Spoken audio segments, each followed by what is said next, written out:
Alright guys, in this video we're going to look more at cylinders. And so in this case, here's a basic cylinder.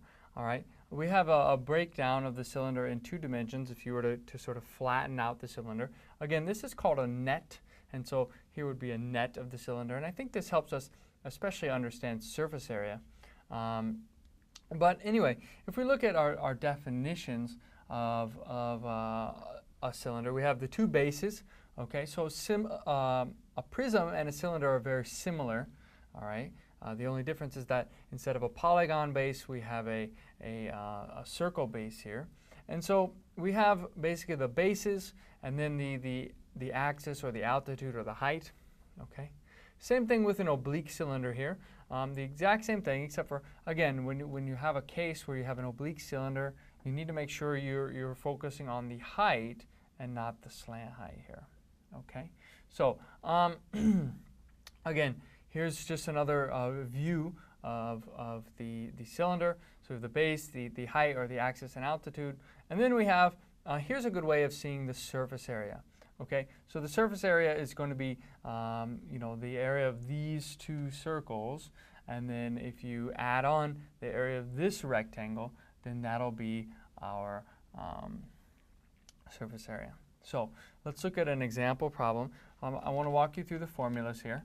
Okay, so recall that the surface area formula of a prism, okay, surface area formula of a prism is perimeter times height plus 2 times the area of the base.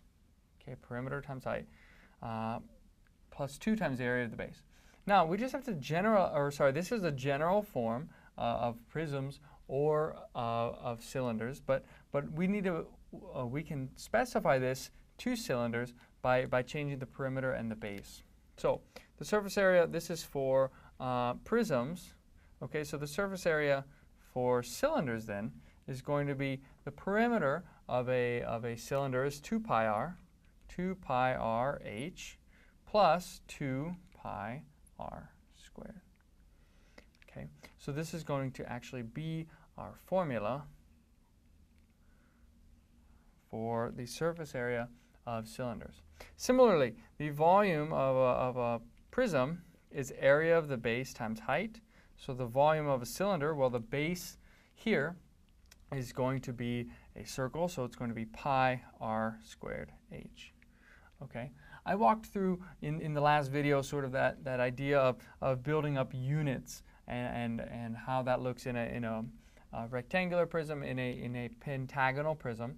Okay, the same idea is going to be here. If you have a circle with let's see, if you have a circle with height of 1 and area of 5, for example, is what I did in the last video, then that volume would be 5 units cubed. But if you had if the height was 5 and the same the same area of the base, then it would be, you'd split it up into sort of 5 disks, and then that's a way to conceptualize the volume of a cylinder. So that is that.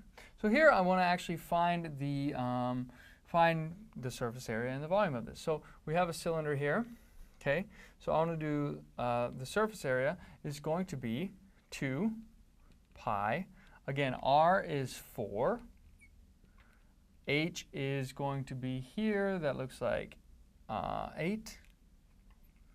Okay, plus 2 pi r squared. 2 pi and r is 4. R is 4 squared. Okay, so we just have to simplify this.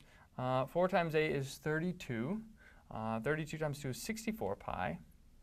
Plus, this is 16 pi times 2, which is 32 pi. Okay, so we just add these together. 64 pi plus 32 pi is going to be 96 pi units squared. Okay. Similarly for the volume. Okay, the volume in this case, we're just doing pi times r squared times h. Okay, so we get 16 times 8. Okay, 16 times 8. If you don't know what that is, that's okay.